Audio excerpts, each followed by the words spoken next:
നമസ്കാരം. 9 മണി വാർത്ത ആരംഭിക്കുന്നു. തലക്കെട്ടുകൾ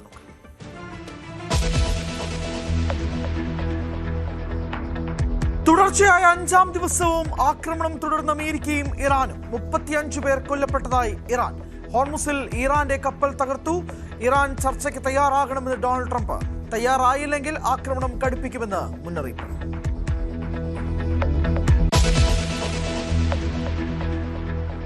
ലോകകപ്പ് ഫുട്ബോളിൽ അർജന്റീന സ്പെയിൻ ഫൈനൽ. 2-ാം സെമിയിൽ ഇംഗ്ലണ്ടിനെ അർജന്റീന വീഴ്ത്തിയത് പിന്നിൽ നിന്ന ശേഷം 2 ഗോളുകൾക്കും വഴി തുറന്നത് ലയണൽ മെസ്സി. ഗോൾഡൻ ബൂട്ടിൽ എംബാപ്പയെ പിന്തള്ളി മെസ്സി മുന്നിൽ.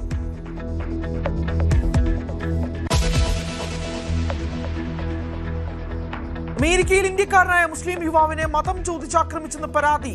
യൂട്ടാ സ്റ്റേറ്റിലെ മാൾ ജീവനക്കാരനായ സയ്യിദ് സുഹൈൽ ഉദ്ദീൻ 15ഓളം കുത്തുകളേറ്റ് ആശുപത്രിയിൽ. അക്രമി ജയിൽ ശിക്ഷയ്ക്കിടെ പരോളിൽ ഇറങ്ങിയ മൈക്കൽ ലാർസൺ. മതവിദ്വേഷാക്രമണത്തിനും കൊലപാതക ശ്രമത്തിനും കേസെടുത്ത പോലീസ്.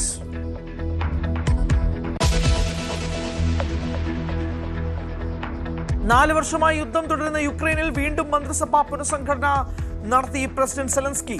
ഇത്തവണ പുറത്തായത് പ്രതിരോധ മന്ത്രി മിഖായിലോ ഫെദോറോവ്. യുദ്ധകാലത്ത് ഡ്രോൺ വികസനത്തിൽ യുക്രൈനെ സഹായിച്ച പ്രധാനി. ഫെദോറോവ് പ്രതിരോധ മന്ത്രിസ്ഥാനത്തിരുന്നത് 6 മാസം മാത്രം. ഹോർ ക്ലെമെൻകോ പുതിയ പ്രതിരോധ മന്ത്രിയാകും.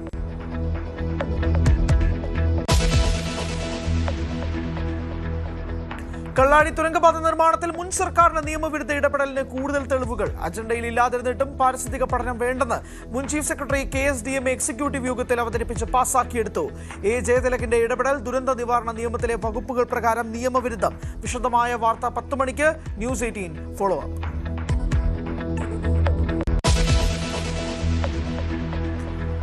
ചെന്താമരയുടെ വിധി എന്താകും? പാലക്കാട് സെഷൻസ് കോടതിയിൽ അന്തിമവാദം തുടരുന്നു. ശിക്ഷാവിധി പ്രഖ്യാപിക്കുന്ന തീയതി ഇന്ന് തീരുമാനിച്ചേക്കും.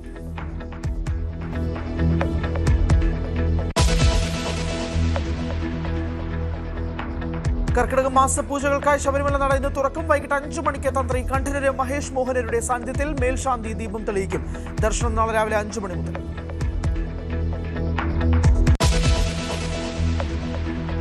ചരിത്രത്തിലെ ഏറ്റവും ഉയർന്ന സമ്മാനത്തുകയുമായി Kerala lottery. Thiruvonam bumper lottery മുഖ്യമന്ത്രി ഇന്ന് പുറത്തിറക്കും. ഒന്നാം സമ്മാനം 30 കോടി. ടിക്കറ്റ് വില 500 രൂപ. ആദ്യഘട്ടം വിൽപ്പനയ്ക്ക് 90 ലക്ഷം ടിക്കറ്റുകൾ.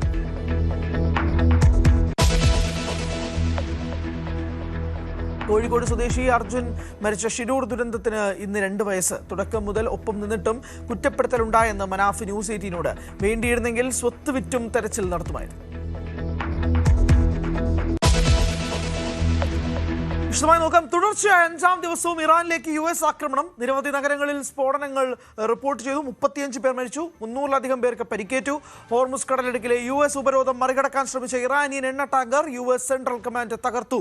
ഗൾഫ് രാജ്യങ്ങളിലേക്ക് പ്രത്യാക്രമണം ഇറാൻ നടത്തി. ചർച്ചയിലേക്ക് മടങ്ങി വന്നില്ലെങ്കിൽ കനത്ത ആക്രമണം നടത്തുമെന്ന് Donald Trump. Iran, the Islamic Republic of Iran, is not happy right now. Should have been done 47 years ago. Should have been done at least during the 47-year period. And it wasn't. Other presidents didn't do what was right. They should have done it a long time ago. It would have been much easier. And they want to settle so badly. They don't like what we're doing. And they do want to settle. We'll find out whether or not we settle with them or we just finish it off. But I want to thank Secretary of War Pete Hegseth. He's been amazing. Pete, thank you very much. Great job. Ajay സ്ഥാപിച്ചുകൊണ്ട് വിശദാംശങ്ങളുമായി. അജയ്, 5 ദിവസങ്ങൾ തുടർച്ചയായ ആക്രമണങ്ങൾ. ഇറാനെ പെട്ടെന്ന് തോൽപ്പിക്കുമെന്ന് ട്രംപിന്റെ പ്രഖ്യാപനം വരുന്നു. ഇങ്ങനൊരു സാഹചര്യത്തിൽ ഇറാന്റെ തിരിച്ചടി എങ്ങനെ വേണം കണക്കാക്കാൻ? ഇറാൻ ശക്തമായി തന്നെ തിരിച്ചടിക്കുകയാണ്. ഗൾഫ് രാജ്യങ്ങളിലേക്ക് പ്രത്യാക്രമണം രൂക്ഷമായിട്ട് തന്നെ ഇറാൻ നടത്തിയിട്ടുണ്ട്. ബഹ്റൈൻ, കുവൈറ്റ്, ജോർദാൻ എന്നീ രാജ്യങ്ങളിലാണ് നിലവിൽ ഇതുവരെ വിവിധ ആക്രമണങ്ങൾ സ്ഥിരീകരിച്ചിട്ടുള്ളത്. എന്നാൽ ഈ ആക്രമണങ്ങളൊന്നും അവർ ഉദ്ദേശിച്ച സ്ഥലങ്ങളിൽ ഹിറ്റ് ചെയ്യപ്പെട്ടിട്ടില്ല എന്നാണ് വിവരമുള്ളത്. അതത് രാജ്യങ്ങളുടെ വിദേശകാര്യ മന്ത്രാലയങ്ങൾ ഇറാന്റെ മിസൈൽ ആക്രമണങ്ങൾ ചെറുത്തതായിട്ടാണ് വാർത്താക്കുറിപ്പ് പുറത്തിറക്കിയിട്ടുള്ളത്. എന്നാൽ ഇറാൻ പറയുന്നത് ജോർദാനിലെ അസ്രാഖ് എന്ന് പറയുന്ന പറയുന്ന ഒരു എയർബേസ് ആക്രമിച്ച് തകർത്തു എന്നും അതുപോലെ തന്നെ കുവൈറ്റിലുള്ള അലി അൽ സലീം എയർബേസ് തങ്ങൾ ആക്രമിച്ചു എന്നുമാണ്. ഇത് രണ്ടും അമേരിക്കയുടെ രണ്ട് എയർബേസുകളാണ്. ഇവിടങ്ങളിൽ ആക്രമണം നടത്തി വിവിധ നാശനഷ്ടങ്ങൾ വരുത്താനായി എന്നാണ് IRGC പുറത്തിറക്കിയിട്ടുള്ള ഒരു പ്രസ്താവനയിൽ വ്യക്തമാക്കുന്നത്. അതുപോലെ തന്നെ IRGC പറയുന്ന മറ്റൊരു കാര്യം അമേരിക്കയുടെ ഒരു MQ-9 ഡ്രോൺ തകർത്തതായിട്ടും പറയുന്നുണ്ട്. US ഇപ്പോൾ തുടർച്ചയായിട്ടുള്ള 5ാം ദിവസമാണ് ഇറാനിലേക്ക് വിവിധ ആക്രമണങ്ങൾ നടത്തുന്നത്. പ്രധാനമായിട്ടും ഇറാന്റെ തെക്കൻ മേഖലകൾ കേന്ദ്രീകരിച്ചായിരുന്നു ആക്രമണം. എന്നാൽ സെംനൻ വിമാനത്താവളം പോലെ ഇറാന്റെ വടക്കൻ മേഖലകളിലുള്ള ചില പ്രവിശ്യകളിൽ കൂടി ആക്രമണം നടന്നതായിട്ട് റിപ്പോർട്ടുകളുണ്ട്. ഈ സെംനൻ വിമാനത്താവളത്തിൽ ചെറിയ നാശനഷ്ടങ്ങൾ ഉണ്ടായതായിട്ടാണ് ഇറാനിയൻ മാധ്യമങ്ങൾ നിലവിൽ റിപ്പോർട്ട് ചെയ്യുന്നത്. അല്ലാതെ ആക്രമണങ്ങൾ സ്ഥിരീകരിച്ചിട്ടുള്ളത് ഖേഷൻ ദ്വീപ്, അതുപോലെ ബന്ദർ അബ്ബാസ്, ഛബഗർ, അതുപോലെ ഖൊറാമാബാദ് എന്നീ പ്രദേശങ്ങളിലാണ്. ഇതുവരെ ഇറാന്റെ ആരോഗ്യ മന്ത്രാലയം 35 മരണങ്ങൾ ഈ ആക്രമണങ്ങളിൽ സ്ഥിരീകരിച്ചിട്ടുണ്ട്. 300ഓളം പേർക്ക് പരിക്കേറ്റതായിട്ടാണ് ഇതുവരെ വിവരമുള്ളത്. അമേരിക്കയുടെ ആക്രമണങ്ങളുടെ ഒരു സ്വഭാവം കാണുമ്പോൾ ഇറാന്റെ തെക്കൻ മേഖലകളിലുള്ള വിവിധ പ്രവിശ്യകൾ നിയന്ത്രണത്തിലാക്കി ഹോർമുസ് കടലിടുക്കിലുള്ള ഇറാന്റെ സ്വാധീനം കുറയ്ക്കുകയാണ് അവരുടെ പുതിയ ലക്ഷ്യമെന്ന് വേണം നമുക്ക് കണക്കാക്കാൻ. ഇപ്പോൾ രൂക്ഷമായിട്ട് കഴിഞ്ഞ ദിവസങ്ങളിലെല്ലാം ആക്രമണം നടന്നിട്ടുള്ളത് ഇറാന്റെ തെക്കൻ മേഖലകൾ കേന്ദ്രീകരിച്ചാണ്. പ്രത്യേകിച്ച് ഈ ഖേഷൻ ദ്വീപ്, അതുപോലെ സിറിക്ക് തുടങ്ങിയിട്ടുള്ള മേഖലകൾ കേന്ദ്രീകരിച്ചാണ് ഇറാൻ തങ്ങളുടെ സമുദ്രത്തിലേക്കുള്ള സ്വാധീനം കൂടുതൽ ഇപ്പോൾ ചെലുത്തുന്നത്. അവിടങ്ങളിലാണ് ഇറാന്റെ മിസൈൽ സംവിധാനങ്ങൾ, എയർ ഡിഫൻസ് സിസ്റ്റം അങ്ങനെ എല്ലാം കേന്ദ്രീകരിച്ചിരിക്കുന്നത് ഈ പ്രദേശങ്ങളിൽ നിന്നാണ്. അതുപോലെ ഇറാൻ ചെറിയ ബോട്ടുകളിലൂടെയാണ് ഈ ഹോർമുസ് കടലിടുക്കിലൂടെ പോകുന്ന മറ്റ് കപ്പലുകളെ ആക്രമിക്കുന്നത്. അപ്പോൾ ഇത്തരം ബോട്ടുകൾ കേന്ദ്രീകരിച്ചിരിക്കുന്നതും ഇത്തരം സ്ഥലങ്ങളിലാണ്. കഴിഞ്ഞ ദിവസം അമേരിക്ക പുറത്തുവിട്ട ഒരു സാറ്റലൈറ്റ് ദൃശ്യത്തിൽ ഇറാന്റെ ഒരു കടൽ പാലം ആക്രമിച്ച് തകർക്കുന്ന ദൃശ്യങ്ങളും ഉണ്ടായിരുന്നു. അപ്പോൾ ഈ സമുദ്രത്തിലേക്ക് ഇറാന്റെ ശക്തി കേന്ദ്രീകരിക്കുന്ന മേഖലകളിലേക്ക് US-ന്റെ സ്വാധീനം കൊണ്ടുവന്ന് ഹോർമുസ് കടലിടുക്കിൽ ഇറാന്റെ ഒരു ശക്തി ക്ഷയിപ്പിക്കുക, അതാണ് നിലവിലെ ആക്രമണങ്ങളുടെ ഉദ്ദേശമെന്ന് വേണം നമുക്ക് മനസ്സിലാക്കാൻ. എന്നാൽ US ഇത്തരത്തിൽ ഔദ്യോഗികമായി പറഞ്ഞിട്ടില്ല. ഇറാനെ പൂർണ്ണമായി തകർക്കുകയാണ് തങ്ങളുടെ ലക്ഷ്യമെന്നാണ് US ഇപ്പോഴും വ്യക്തമാക്കുന്നത്. ട്രംപ് പറയുന്നത് ഇറാൻ എത്രയും വേഗം ചർച്ചയ്ക്ക് തയ്യാറാകണം, ഇല്ലെങ്കിൽ അവരെ പൂർണ്ണമായി നശിപ്പിക്കുമെന്നാണ്. ഇപ്പോൾ കഴിഞ്ഞ ദിവസം മാധ്യമങ്ങളെ കണ്ടപ്പോഴും അദ്ദേഹം ഇതേ കാര്യം തന്നെയാണ് പറയുന്നത്. മറ്റ് US-ന്റെ നയതന്ത്ര ഉദ്യോഗസ്ഥരാണെങ്കിലും ഇറാൻ ചർച്ചയ്ക്ക് തയ്യാറാകണം എന്നുള്ള ഒരു വാദത്തിൽ തന്നെയാണ്.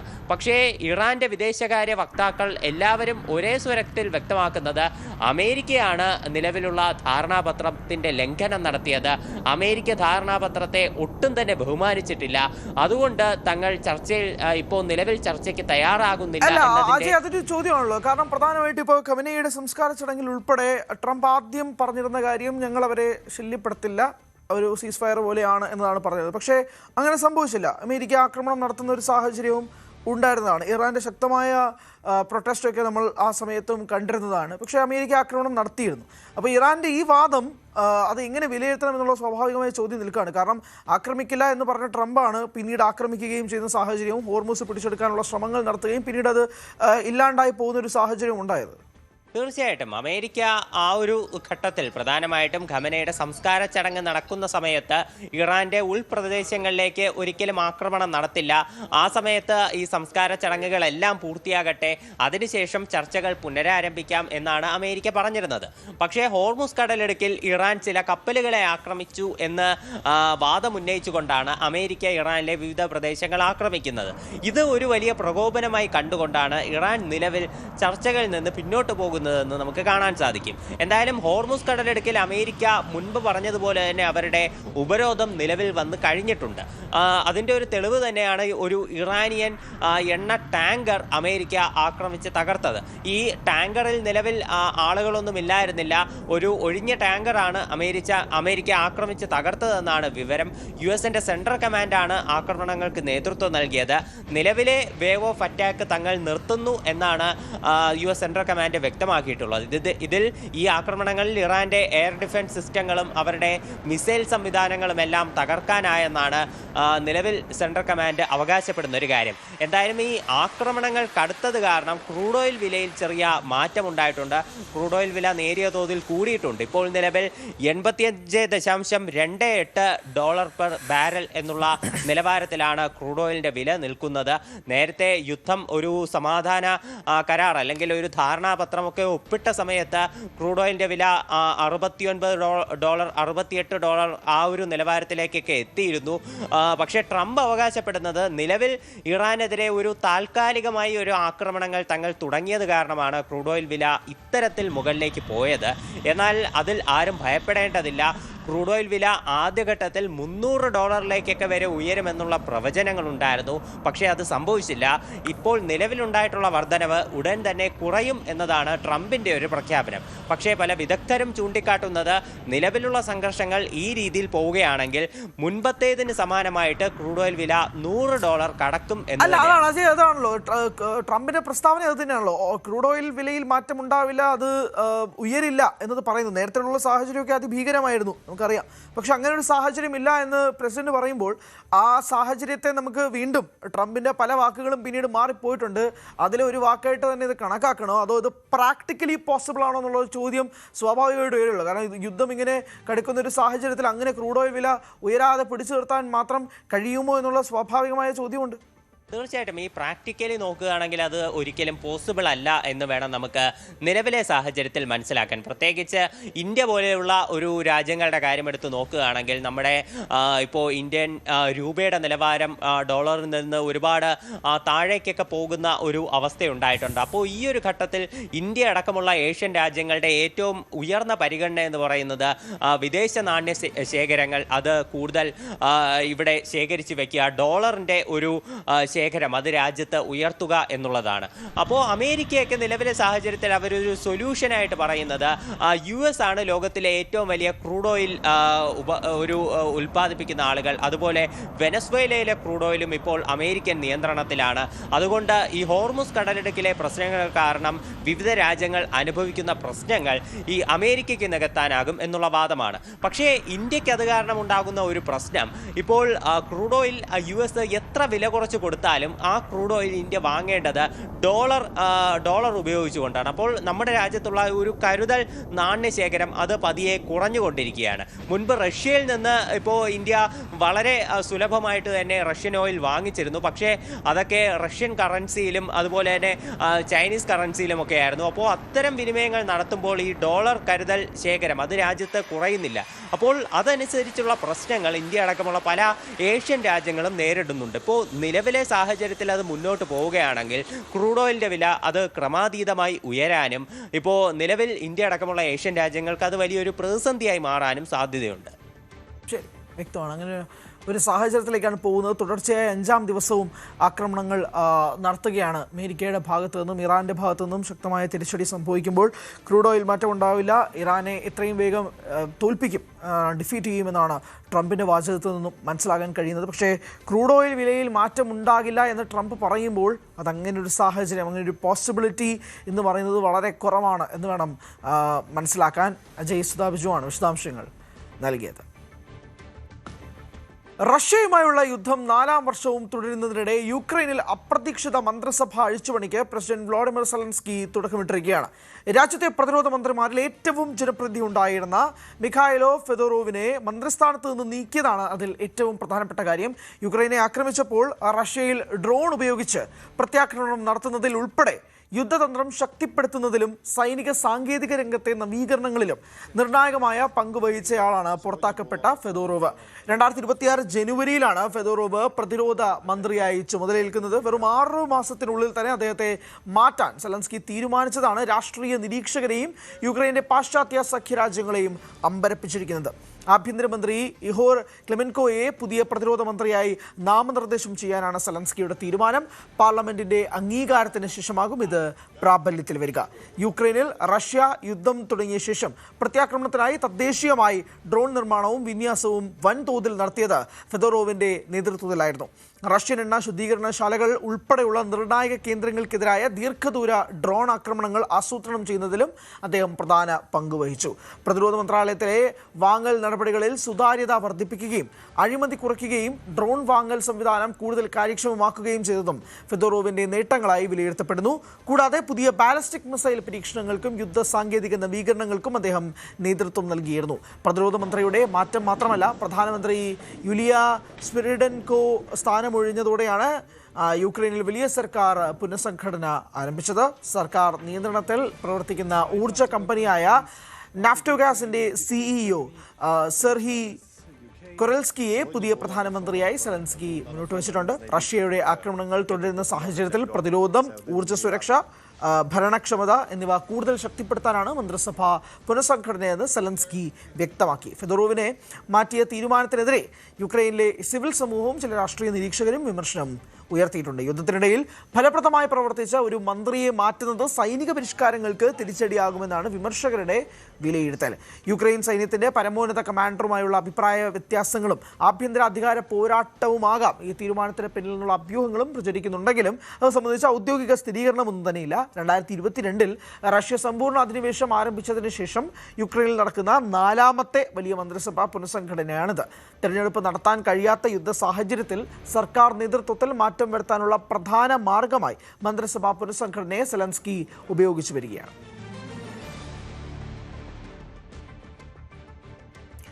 അമേരിക്കയിൽ ഷോപ്പിംഗ് മാളിൽ ഇന്ത്യക്കാരനായ മുസ്ലിം മതസ്ഥന് നേരെ ആക്രമണം ഉണ്ടായതായി പരാതി.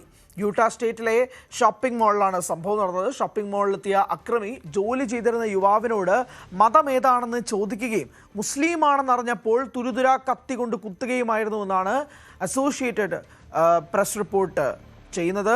മതവിദ്വേഷ കുറ്റകൃത്യമായാണ് പോലീസ് കേസെടുത്തിരിക്കുന്നത്. ഇന്ത്യക്കാരനായ 37 വയസ്സുള്ള സയ്യിദ് സുഹൈൽ ഉദ്ദീനാണ് ആക്രമണത്തിന് ഇരയായത്. ഇന്ത്യയിൽ എവിടെ നിന്നുള്ളയാളാണെന്ന് വ്യക്തമായിട്ടില്ല. 48 വയസ്സുകാരനായ മൈക്കൽ ലാർസൺ എന്നയാളാണ് ആക്രമിച്ചത്. യൂട്ടായിലെ വെസ്റ്റ് വാലി സിറ്റിയിലെ വാലി ഫെയർ മാളിൽ തിങ്കളാഴ്ച ഉച്ചയോടെയായിരുന്നു സംഭവം. ഗുരുതരമായി പരിക്കേറ്റ യുവാവ് ആശുപത്രിയിൽ ചികിത്സയിലാണ്. മാളിലെത്തിയ പീറ്റർ യുവാവിനോട് മതമേതാണെന്ന് ചോദിച്ചു. മുസ്ലിമാണെന്ന് പറഞ്ഞു. ഒരു കുപ്പി വെള്ളം വേണമെന്ന് പറഞ്ഞപ്പോൾ അതെടുക്കാൻ തിരിഞ്ഞ സമയത്ത് പീറ്റർ കത്തിയെടുത്ത് കുത്തുകയായിരുന്നു എന്നാണ് പോലീസ് കേസ്. ശരീരത്തിന്റെ വിവിധ ഭാഗങ്ങളിൽ 15ലധികം തവണ കുത്തേറ്റ യുവാവ് രക്തത്തിൽ കുളിച്ച് നിലത്ത് വീണു. ആക്രമണം കണ്ട മാളിലെ സന്ദർശകരും ജീവനക്കാരും ഉടൻ തന്നെ ഇടപെട്ടു. നിരവധി പേർ ചേർന്ന് അക്രമിയെ കീഴ്പ്പെടുത്തുകയും കത്തി പിടിച്ചെടുക്കുകയും ചെയ്തു. പോലീസ് എത്തുന്നതുവരെ ഇയാളെ പിടിച്ചു നിർത്തുകയായിരുന്നു. ദൃക്സാക്ഷികൾ പീറ്ററിനെയും ആക്രമിച്ചു. പരിക്കേറ്റ പീറ്ററിനെ ആശുപത്രിയിൽ പ്രവേശിപ്പിച്ച ശേഷമാണ് പോലീസ് കസ്റ്റഡിയിലെടുത്തത്. മുസ്ലിങ്ങളെ കൊല്ലാനാണ് താൻ എത്തിയതെന്നാണ് പീറ്റർ പോലീസിന് കൊടുത്ത മൊഴിയെന്നും അസോസിയേറ്റഡ് പ്രസ് റിപ്പോർട്ട് ചെയ്യുന്നുണ്ട്. 15ലധികം കുത്തേറ്റ സുഹൈൽ ഉദ്ദീന് കൈകൾ, ഹൃദയം, ശ്വാസകോശം എന്നിവയ്ക്ക് ഗുരുതരമായി പരിക്കേറ്റതായി കുടുംബാംഗങ്ങളും സുഹൃത്തുക്കളും അസോസിയേറ്റഡ് പ്രസിനോട് പറഞ്ഞു. 1ലധികം ശസ്ത്രക്രിയകൾ വേണ്ടിവരുമെന്നാണ് സൂചന. 48കാരനായ പീറ്റർ മൈക്കൽ ലാർസൺ മുൻപും ആക്രമണങ്ങൾ നടത്തിയ വ്യക്തിയാണ്, പ്രതിയാണ്, ശിക്ഷയും അനുഭവിച്ചിട്ടുണ്ട്. പരോളിൽ ഇറങ്ങിയ സമയത്താണ് ഈ ആക്രമണം നടത്തിയിരിക്കുന്നതെന്ന് കോടതി രേഖകൾ വ്യക്തമാക്കുന്നു. സംഭവത്തിനെതിരെ അമേരിക്കയിലെ മുസ്ലിം സംഘടനകൾ പ്രതിഷേധവുമായി രംഗത്തെത്തി. ചൈനയ്ക്കെതിരെ ഗുരുതര ആരോപണം ഉന്നയിക്കാൻ അമേരിക്ക ഒരുങ്ങുന്നു. 2020 ഡൊണാൾഡ് ട്രംപ് പ്രസിഡന്റ് പദത്തിലെത്തിയ തെരഞ്ഞെടുപ്പിൽ ചൈനീസ് ഇടപെടൽ ഉണ്ടായെന്ന ആരോപണമാണ് അമേരിക്ക ഉന്നയിക്കാനായി തയ്യാറെടുക്കുന്നത്. ചില സ്റ്റേറ്റുകളിലെ വോട്ടർമാരുടെ വിവരങ്ങൾ ചൈന അനധികൃതമായി കൈവശപ്പെടുത്തിയെന്നാണ് അമേരിക്ക ആരോപിക്കുന്നത്. ഇക്കാര്യത്തിൽ ഉള്ള രഹസ്യാന്വേഷണ വിവരങ്ങൾ ട്രംപ് നേരിട്ട് പുറത്തുവിടുമെന്നാണ് റിപ്പോർട്ടുകൾ സൂചിപ്പിക്കുന്നത്. ട്രംപിന്റെ ആദ്യ ഭരണകാലത്ത് ശേഖരിച്ച രഹസ്യാന്വേഷണ വിവരങ്ങൾ പരസ്യമാക്കുന്നത് വൈറ്റ് ഹൗസ് പരിഗണിക്കുന്നതായി വാർത്താ ഏജൻസികൾ റിപ്പോർട്ട് ചെയ്യുന്നുണ്ട്. അമേരിക്കൻ തെരഞ്ഞെടുപ്പ് സംവിധാനത്തിലെ സുരക്ഷാ പോരായ്മകളെക്കുറിച്ചും വിദേശ ഇടപെടലിന് സാധ്യതയുള്ള മേഖലകളെക്കുറിച്ചും ട്രംപ് വിശദീകരിക്കുമെന്നാണ് വിവരം. രഹസ്യാന്വേഷണ വിവരങ്ങളിൽ ചൈന അമേരിക്കൻ തെരഞ്ഞെടുപ്പിലെ വോട്ടുകൾ മാറ്റുകയോ തെരഞ്ഞെടുപ്പ് ഫലം അട്ടിമറിക്കുകയോ ചെയ്തതായി തെളിവില്ല എന്ന് റിപ്പോർട്ടുകൾ വ്യക്തമാക്കുകയും ചെയ്യുന്നു. ചില വിശകലനങ്ങൾ ചൈനയ്ക്ക് അത്തരം ശേഷിയോ ഉദ്ദേശമോ ഉണ്ടായിരിക്കാമെന്ന വിലയിരുത്തൽ മുന്നോട്ട് വയ്ക്കുന്നുണ്ടെങ്കിലും വോട്ടെണ്ണലിൽ നേരിട്ടുള്ള കൃത്രിമം നടന്നതായി സ്ഥിരീകരിക്കുന്ന വിവരങ്ങളൊന്നും തന്നെ ഇല്ല എന്നാണ് ഉദ്യോഗസ്ഥരുടെ നിലപാട്. ചൈന അമേരിക്കയിലെ ചില സംസ്ഥാനങ്ങളുടെ വോട്ടർ രജിസ്ട്രേഷൻ വിവരങ്ങളിലേക്ക് പ്രവേശിച്ചെന്ന പഴയ ആരോപണങ്ങളും ട്രംപ് വീണ്ടും ഉന്നയിക്കും എന്നാണ് റിപ്പോർട്ടുകൾ സൂചിപ്പിക്കുന്നത്. എന്നാൽ മുൻ തെരഞ്ഞെടുപ്പ് ഉദ്യോഗസ്ഥർ പറയുന്നതനുസരിച്ച് ഇത്തരം വോട്ടർ രജിസ്ട്രേഷൻ വിവരങ്ങളിൽ വലിയൊരു ഭാഗവും പൊതുജനങ്ങൾക്ക് ലഭ്യമായ വിവരങ്ങളാണ്. രഹസ്യ വോട്ടിംഗ് സംവിധാനമോ വോട്ടെണ്ണൽ സംവിധാനമോ ചൈന ഹാക്ക് ചെയ്തതായി തെളിവൊന്നും തന്നെ ഇല്ല എന്നും ഇവർ തന്നെ ചൂണ്ടിക്കാട്ടുന്നു. ഈ വിവരങ്ങൾ പരസ്യമാക്കുന്നത് അമേരിക്കൻ രഹസ്യാന്വേഷണ ഏജൻസികളിൽ ആശങ്കയ്ക്ക് ഇടയാക്കിയിട്ടുണ്ട്. രഹസ്യ രേഖകൾ പുറത്തുവിടുന്നത് വിവരശേഖരണ മാർഗങ്ങളും സ്രോതസ്സുകളും വെളിപ്പെടുത്താൻ ഇടയാക്കുമെന്നും തെളിവില്ലാത്ത സാഹചര്യത്തിൽ ചൈന തെരഞ്ഞെടുപ്പിൽ വിജയകരമായി ഇടപെട്ടു എന്ന തെറ്റായ ധാരണ സൃഷ്ടിക്കാൻ ഇടയാകുമെന്നും ചില ഉദ്യോഗസ്ഥർ മുന്നറിയിപ്പ് നൽകുന്നുണ്ട്. പുതിയ വെളിപ്പെടുത്തലുകൾ അമേരിക്കൻ രാഷ്ട്രീയത്തിൽ വീണ്ടും വലിയ വിവാദത്തിന് വഴിവെക്കുമെന്നാണ് വിലയിരുത്തൽ. മലയാളികൾക്ക് ഒരിക്കലും മറക്കാനാവാത്ത വേദനയാണ് കർണാടകത്തിലെ ശിരൂരിൽ മണ്ണിടിച്ചിലിൽ കോഴിക്കോട് സ്വദേശിയായ അർജുൻ മരണപ്പെട്ട സംഭവം. ആഴ്ചകളോളം നീണ്ട തിരച്ചിലൊക്കെ തന്നെ നമ്മൾ കണ്ടതാണ്. കർണാടക ഗോവ അതിർത്തിക്കടുത്തുള്ള കാർവാറിന് സമീപം ഗംഗാവതി പുഴയിൽ മണ്ണിടിച്ചിലിൽ വീണ ലോറിയിലകപ്പെട്ട അർജുൻ്റെ മൃതദേഹം കണ്ടെടുക്കുന്നത് ഈ ആഴ്ചകളോളം നീണ്ടു നിൽക്കുന്ന തിരച്ചിലിന് ശേഷമാണ്. അർജുൻ അപ്പോഴും ജീവനോടെ ഉണ്ടാകുമെന്ന് പോലും കരുതി പ്രാർത്ഥിച്ച് ഒരുപാട് മലയാളികളുണ്ട്. പക്ഷേ ആ പ്രാർത്ഥനകളൊക്കെ വിഫലമായി മാറുകയായിരുന്നു. ഇപ്പോഴിതാ ന്യൂസ് 18 അർജുന് വേണ്ടിയുള്ള തെരച്ചിൽ സമഗ്രമായി ആദ്യം തന്നെ റിപ്പോർട്ട് ചെയ്യുന്നതും. ന്യൂസ് 18 ഗ്രൗണ്ട് വർക്ക് തന്നെ നടത്തി ഭയങ്കരമായി റിപ്പോർട്ട് ചെയ്യുകയും ജനങ്ങൾക്കിടയിൽ കണ്ടിന്യൂസായി അർജുൻ്റെ വിവരങ്ങൾ കൊണ്ടെത്തിച്ചതും നമ്മളാണ്. അന്ന് നിരന്തരമായി ഞങ്ങളോട് സംസാരിച്ചിരുന്ന ഒരാളാണ് അർജുൻ അകപ്പെട്ട ലോറി ഉടമകളിൽ ഒരാളായ മനാഫ്. ലോറി കാണാതായ ദിവസം മുതൽ അർജുനെ കണ്ടെടുക്കുന്ന ആ ദിവസം വരെ ഒപ്പം നിന്നെങ്കിൽ പോലും പിന്നീടുണ്ടായ അവഗണനകളും കുറ്റപ്പെടുത്തലുകളും വേദനിപ്പിച്ചതായി അപകടത്തിൽപ്പെട്ട ലോറിയുടെ ഉടമ മനാഫ് ദുരന്തത്തിൻ്റെ 2ാം വർഷത്തിൽ ന്യൂസ് 18 പറഞ്ഞു. തൻ്റെ വീടടക്കം വിറ്റും തെരച്ചിൽ നടത്താൻ ആലോചനകൾ നടന്നിരുന്നതായുമാണ് മനാഫ് ന്യൂസ് 18 പറയുന്നത്. അതിന് വാക്കുകളിലേക്ക്. കേരളം ഒരു മനസ്സോടെ പങ്കെടുത്ത ദൗത്യമാണ് ശിരൂരിൽ നടന്നത്. കോഴിക്കോടുകാരനായ മലയാളിയായ അർജുന് വേണ്ടിയുള്ള സമാനതകളില്ലാത്ത തെരച്ചിലിന് സാക്ഷ്യം വഹിച്ച കാലമാണ് കടന്നു പോകുന്നത്. അർജുൻ്റെ ഓർമ്മകൾക്ക് 2 വയസ്സ് എത്തുമ്പോൾ നമുക്കൊപ്പം ലോറിക്കാരനായ മനാഫാണുള്ളത്. ഒരുപക്ഷെ അർജുന് വേണ്ടി ഏറ്റവും അധികം ആ ദിവസങ്ങളിൽ കഷ്ടപ്പെട്ട ആൾ കൂടി അദ്ദേഹമാവും. കേവലം ഒരു ലോറി നഷ്ടപ്പെട്ടതിനപ്പുറം തൻ്റെ സഹോദരനെ പോലെ കരുതുന്ന ഒരാൾക്ക് വേണ്ടിയുള്ള തെരച്ചിൽ, അതിനായാണ് അദ്ദേഹം മുൻകൈ എടുത്തത്. 2 വർഷമാവുന്നു അർജുൻ്റെ ഓർമ്മകൾക്ക്, അല്ലേ? എങ്ങനെ ഓർത്തെടുക്കാൻ കഴിയുന്നു അന്നത്തെ ആ ദിവസങ്ങൾ? വല്ലാത്തൊരു ദിവസമായിരുന്നു. 72 ദിവസം എന്ന് പറഞ്ഞാൽ ജീവിതത്തിൽ ഒരിക്കലും മറക്കാൻ പറ്റാത്ത ഒരു 72 ദിവസമാണ് കടന്നുപോയത്. ഇന്നും അർജുൻ ഓർക്കുന്നുണ്ടെങ്കിൽ ഞാൻ പലപ്പോഴും ആലോചിക്കലുണ്ട്. അതായത് വയനാട് ദുരന്തം നടന്ന് 400 ചില്ലാൻ ആളുകൾ മരണപ്പെട്ട് അവരിൽ എത്ര പേരുടെ പേരുകൾ നമ്മൾ ഓർക്കുന്നുണ്ട് എന്നുള്ളത് സംശയമാണ്.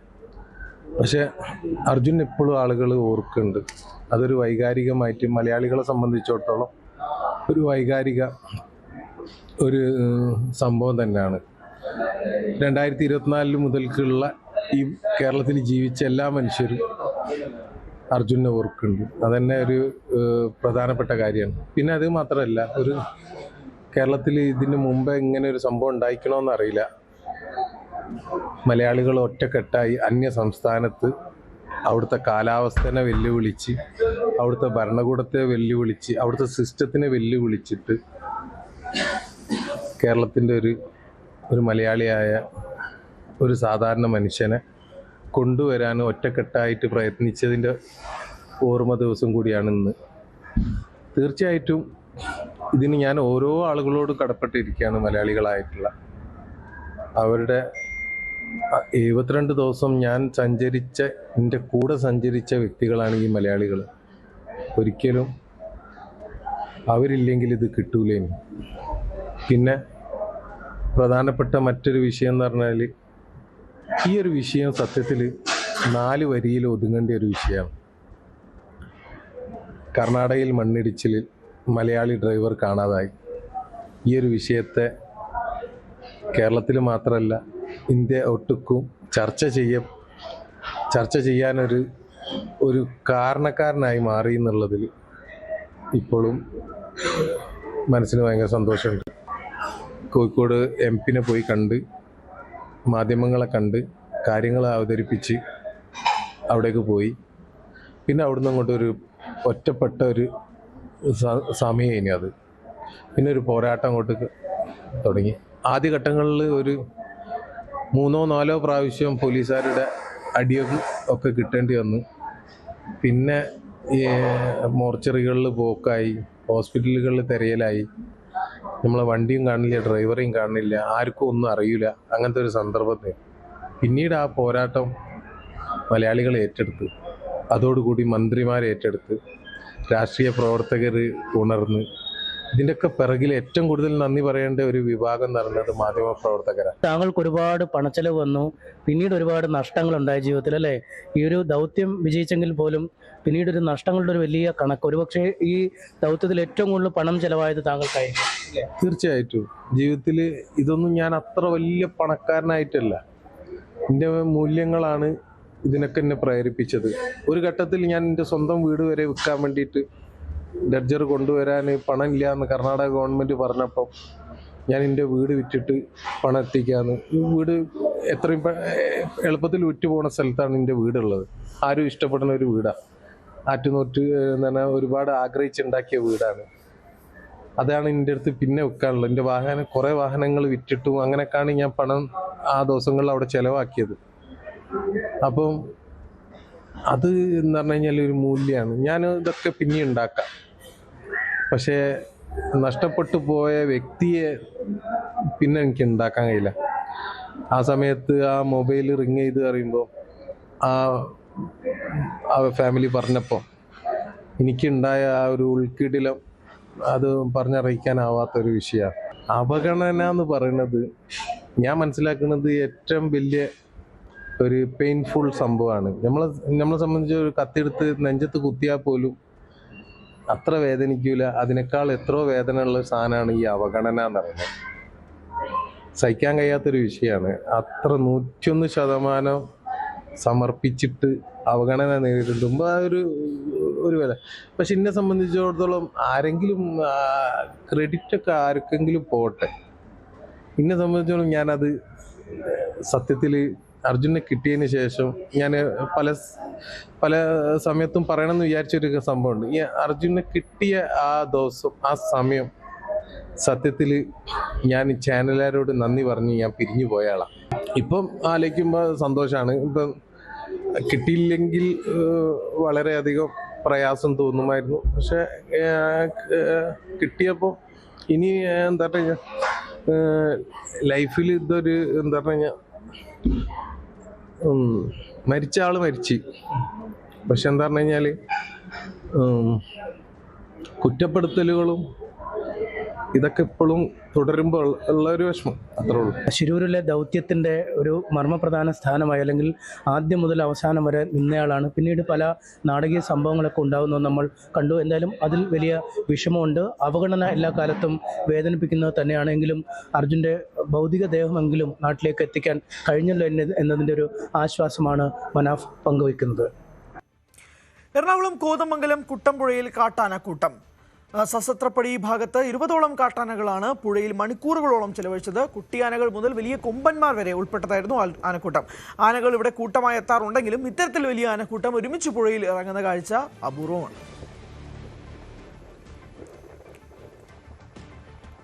പ്രിയദർശിനി പദ്ധതി 1 മാസം പൂർത്തിയാകുന്നതോടെ KSRTCക്ക് ഉണ്ടായ സാമ്പത്തിക ബാധ്യതയുടെ കണക്കുകൾ ഇന്ന് പുറത്തുവിട്ടേക്കും. ജൂൺ 16 മുതൽ ഇന്നലെ വരെയുള്ള കണക്കാണ് KSRTC ശേഖരിക്കുന്നത്. ഇതിനോടകം സൗജന്യ യാത്ര ചെയ്ത സ്ത്രീകളുടെ എണ്ണവും പദ്ധതിയുടെ പ്രയോജനം ഏറ്റവും അധികം ലഭിച്ച പ്രദേശങ്ങളും സംബന്ധിച്ച് വിശദമായ റിപ്പോർട്ടാണ് ഗതാഗത വകുപ്പ് തയ്യാറാക്കുന്നത്. പയ്യന്നൂരിൽ 1.5 വയസ്സുകാരൻ്റെ മരണത്തിൽ ചികിത്സിച്ച ഡോക്ടർമാർക്ക് ഗുരുതരമായ പിഴവ് സംഭവിച്ചുവെന്ന് മെഡിക്കൽ ബോർഡ് വിലയിരുത്തൽ. ഡോക്ടർമാരുടെ ഭാഗത്തു നിന്നുണ്ടായത് കുറ്റകരമായ അനാസ്ഥയെന്ന് മെഡിക്കൽ ബോർഡ്. രാവിലെ 10:15 ചികിത്സ തേടിയെത്തിയ കുട്ടിക്ക് വൈകിട്ടാണ് അനസ്തേഷ്യ നൽകിയത്. അപ്പോഴേക്കും മുറിവ് ഉണങ്ങിയിരുന്നു. അനസ്തേഷ്യ നൽകിയ ആശുപത്രിയിൽ അടിസ്ഥാന സൗകര്യങ്ങൾ ഉണ്ടായിരുന്നില്ല. പിഴവ് മനസ്സിലാക്കി വൈകിട്ട് 6 മണിയോടെ കുട്ടിയെ കണ്ണൂർ ബേബി മെമ്മോറിയൽ ആശുപത്രിയിൽ പ്രവേശിപ്പിച്ചു. ക്രിമിനൽ അനാസ്ഥയിൽ അന്വേഷണം നടത്തി റിപ്പോർട്ട് സമർപ്പിക്കാൻ പോലീസിന് ശുപാർശ നൽകി. അതിനിടെ മെഡിക്കൽ ബോർഡ് യോഗത്തിൽ ഗവൺമെന്റ് പ്ലീഡറും DMOയും തമ്മിൽ തർക്കവും ഉണ്ടായി. കോതമംഗലം താലൂക്ക് ആശുപത്രിയിൽ ആരംഭിച്ച വിശപ്പുരഹിത ആശുപത്രി പദ്ധതി വിജയകരമായ 2 വർഷങ്ങൾ പൂർത്തിയാക്കി. 100 കണക്കിന് രോഗികൾക്കും കൂട്ടിരിപ്പുകാർക്കും ആശ്വാസമായി മാറിയ പദ്ധതി ജീവകാരുണ്യ പ്രവർത്തകരുടെ പിന്തുണയോടെയാണ് മുന്നോട്ട് പോകുന്നത്. കോതമംഗലം താലൂക്ക് ആശുപത്രിയിലെത്തുന്ന നിരവധി രോഗികൾക്കും കൂട്ടിരിപ്പുകാർക്കും ദിവസേന 3 നേരവും സൗജന്യമായ ഭക്ഷണം ലഭ്യമാക്കുന്ന പദ്ധതിയാണ് ബിഷപ്പ് രഹിത ആശുപത്രി. പദ്ധതിക്ക് നേതൃത്വം നൽകിയത് ആശുപത്രി സൂപ്രണ്ട് ഡോക്ടർ സാംബോളും Kothamangalam taluk pain and palliative care society ഭാരവാഹികളുമാണ്. കോതമംഗലം താലൂക്ക് ആശുപത്രിയിലെ രോഗികൾക്കും കൂട്ടിരിപ്പുകാർക്കും സൗജന്യ ഭക്ഷണം നൽകുന്ന പദ്ധതിയാണ് ഹങ്കർ ഫ്രീ ഹോസ്പിറ്റൽ പ്രോജക്റ്റ്. കഴിഞ്ഞ മാസം ഇത് 2 വർഷം വിജയകരമായി പൂർത്തീകരിച്ചു. ഇത് പൂർണ്ണമായും സ്പോൺസർ ചെയ്യുന്നത് പൊതുജനങ്ങളാണ്. നമ്മൾ 3 നേരവും സൗജന്യമായി ഭക്ഷണം നൽകുന്നുണ്ട്. ഇത് ഓരോ നേരവും സ്പോൺസർഷിപ്പ് കണ്ടെത്തിക്കൊണ്ടാണ് ഇത് മുന്നോട്ട് കൊണ്ടുപോകുന്നത്. നമ്മളെ സ്ഥിരമായി എല്ലാ മാസവും ഫുഡ് സ്പോൺസർ ചെയ്യുന്ന സന്നദ്ധ സംഘടനകളും അതുപോലെ സ്ഥാപനങ്ങളും വ്യക്തികളുമുണ്ട്. ഇവിടുത്തെ രോഗികൾക്ക് നമുക്കൊരു പദ്ധതി ആരംഭിക്കാം. വിദ്യാർത്ഥികളെയും യുവജനങ്ങളെയും ഇത്തരത്തിലുള്ള അവരുടെ മൂല്യങ്ങളെ കാത്തു സൂക്ഷിക്കാനുള്ള സ്വഭാവം രൂപീകരിച്ചെടുക്കാൻ നമുക്ക് കഴിയുമെന്ന് പറഞ്ഞത് പ്രകാരം ഹങ്കർ ഫ്രീ ഹോസ്പിറ്റൽ പ്രോജക്റ്റ് എന്ന ആശയം വരികയുണ്ടായി. ഈ പദ്ധതിയിലൂടെ ഈ 2 വർഷം കൊണ്ട് ഏകദേശം 1,70,000 പ്ലേറ്റ് ഭക്ഷണം നമുക്ക് നൽകാൻ പറ്റിയിട്ടുണ്ട്. ഞാനിപ്പോൾ ഇവിടെ ഒരാഴ്ചയായി ചേട്ടനെയും കൊണ്ട് ഹോസ്പിറ്റലിൽ കിടക്കുകയാണ്. കാല് വയ്യാതെ വന്നതാണ്. ഇവിടെ വന്ന അന്ന് മുതൽ ഭക്ഷണം കിട്ടുന്നുണ്ട്. നല്ല രീതിയിൽ 3 നേരത്തെ ഭക്ഷണം കിട്ടുന്നുണ്ട്. വിശപ്പ് എന്നാന്ന് ഇവിടെ വന്നേ പിന്നെ അറിഞ്ഞിട്ടില്ല. ഒരു സാധനം ഞങ്ങൾ കാശ് കൊടുത്ത് വാങ്ങിക്കലില്ല. ഇവിടുന്ന് തന്നെയാണ് കിട്ടുന്നത്. ചേട്ടനുള്ളതും എനിക്കുള്ളതും. പ്രഭാത ഭക്ഷണം, ഉച്ചഭക്ഷണം, അത്താഴം എന്നിങ്ങനെ ആകെ 1,70,000 പ്ലേറ്റ് ഭക്ഷണം ഈ പദ്ധതിയിലൂടെ വിതരണം ചെയ്യാൻ കഴിഞ്ഞിട്ടുണ്ട്. ജന്മദിനം, വിവാഹ വാർഷികം, ഓർമ്മദിനം തുടങ്ങിയ വിശേഷ ദിവസങ്ങൾ ഈ പദ്ധതിയുമായി സഹകരിക്കുന്ന വ്യക്തികളുടെയും കുടുംബങ്ങളുടെയും എണ്ണം നാൾക്കുനാൾ വർദ്ധിക്കുകയാണ്. സർക്കാർ ആശുപത്രി ചികിത്സയുടെ മാത്രമല്ല കരുതലിൻ്റെയും മനുഷ്യസ്നേഹത്തിൻ്റെയും ഇടമാകണമെന്ന സന്ദേശമാണ് ഈ പദ്ധതി നൽകുന്നത്. ന്യൂസ് 18 കോതമംഗലം. ഹൈക്കോടതിയിലെ ഗവൺമെന്റ് പ്ലീഡർ നിയമനത്തിൽ മുഖ്യമന്ത്രിയുടെ നിലപാട് തള്ളി ലോയേഴ്സ് കോൺഗ്രസ്. ലോയേഴ്സ് കോൺഗ്രസിന്റെ പട്ടികയിൽ നിന്നാണ് നിയമനം എന്ന മുഖ്യമന്ത്രിയുടെ വാദമാണ് സംസ്ഥാന അധ്യക്ഷൻ തള്ളിയത്. വിവാദ നിയമനങ്ങൾ നിർദ്ദേശിച്ചത് state attorney Anoop V Nair. പട്ടികയിൽ ഇല്ലാത്ത പേരുകൾ നിർദ്ദേശിച്ചിട്ടാണ് ലോയേഴ്സ് കോൺഗ്രസിനെ പഴിക്കുന്നത്. മുഖ്യമന്ത്രിയുമായി ചർച്ച ചെയ്യാൻ നിരന്തരം ശ്രമിച്ചു. മുഖ്യമന്ത്രി കൂടിക്കാഴ്ചയ്ക്ക് നിരന്തരം അവസരം നിഷേധിച്ചുവെന്നും ലോയേഴ്സ് കോൺഗ്രസ് സംസ്ഥാന അധ്യക്ഷൻ അഡ്വക്കേറ്റ് പി കെ റഹ്മാൻ പറഞ്ഞു. കോട്ടയത്ത് SFI പ്രവർത്തകർ സംഘം ചേർന്ന് KSU പ്രവർത്തകരെ മർദ്ദിച്ചതായി പരാതി. KE കോളേജിലെ SFI പ്രവർത്തകരാണ് മർദ്ദിച്ചത്. ഹെൽമറ്റ് കൊണ്ട് അടക്കം അതിക്രൂരമായിട്ടാണ് മർദ്ദനമുണ്ടായത്. പുലരിക്കുന്ന് സ്റ്റാർസ് കോളേജിലെ KSU പ്രവർത്തകർക്ക് മർദ്ദനമേൽക്കുന്ന ദൃശ്യങ്ങൾ പുറത്തുവന്നു.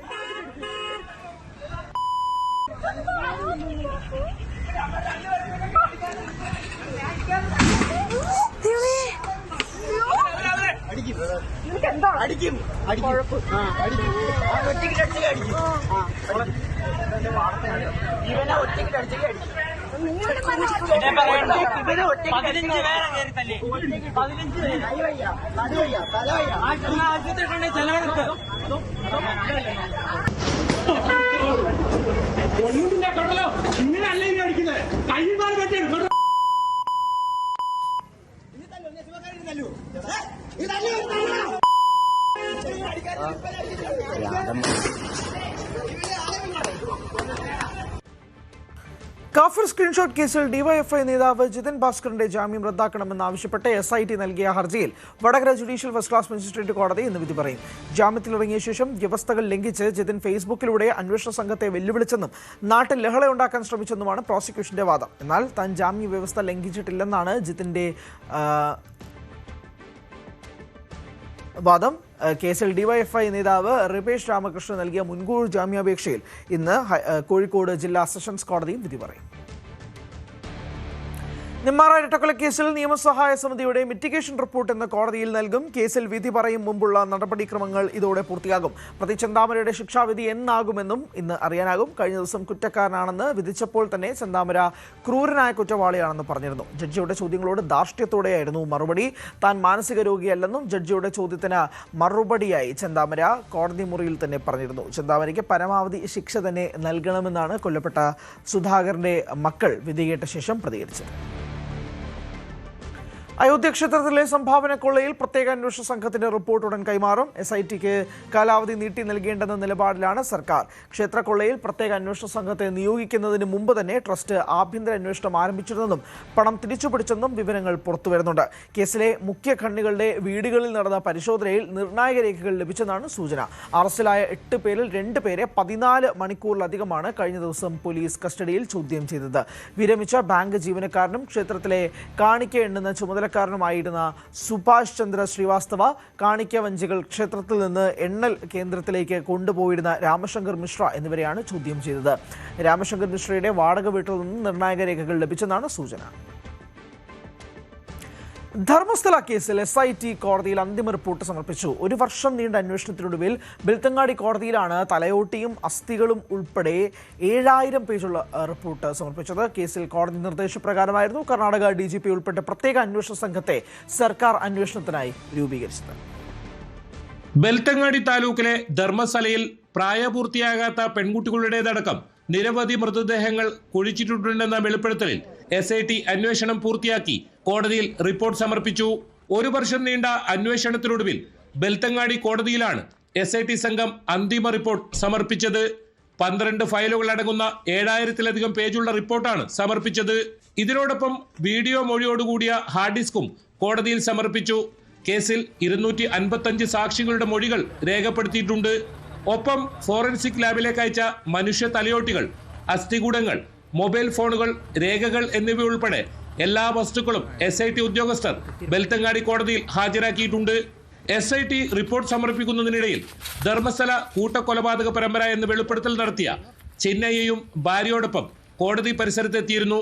ധർമ്മസ്ഥല കേസിൽ കോടതിയിൽ ചിന്നയ്യയുടെ വാദം കേൾക്കാനുണ്ടായിരുന്നു. വാദം കേട്ട കോടതി കേസ് ഓഗസ്റ്റ് 29-ലേക്ക് മാറ്റിയിട്ടുണ്ട്. അന്വേഷണം പൂർത്തിയാക്കി SIT റിപ്പോർട്ട് സമർപ്പിച്ചതോടെ ധർമ്മസ്ഥല കേസിൽ ഇനി കോടതി വിധി നിർണായകമാകും. KV Baiju, news 18, Dharmasthala.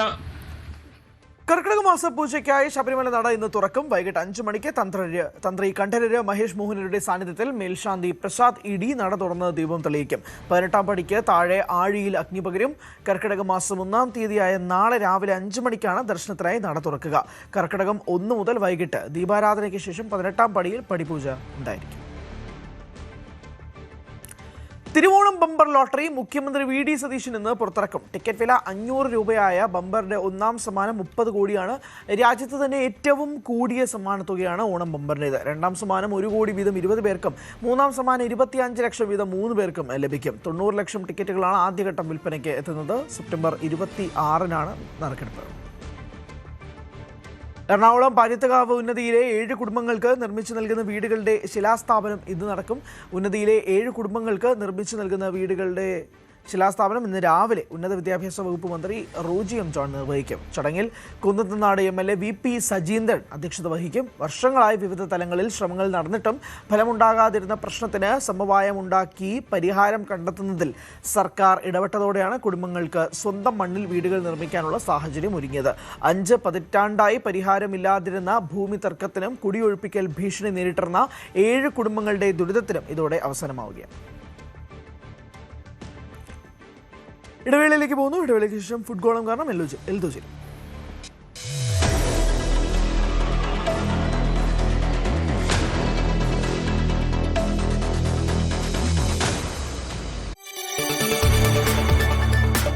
കൂടുതൽ വാർത്തകൾക്ക് news 18 Keralam YouTube channel subscribe ചെയ്യുക.